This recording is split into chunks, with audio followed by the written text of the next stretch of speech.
Hello students, welcome to Toppscholars. Students, today we are going to discuss about an interesting topic, and that is estimation and need for accurate measurement. Estimation. Now students, what is exactly estimation?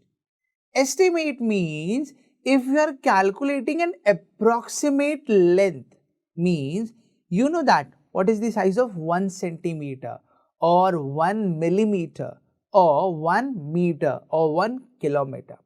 But approximately if I am calculating the values, that values are called as estimated values.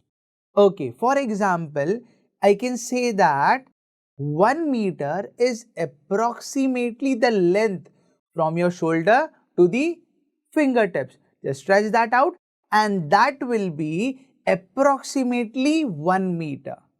Or else you can also call it as the distance of one large step or a jump. But obviously, all the values for each and every individual will be the same. No, na?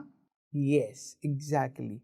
So, hence it is called as estimation or estimated value.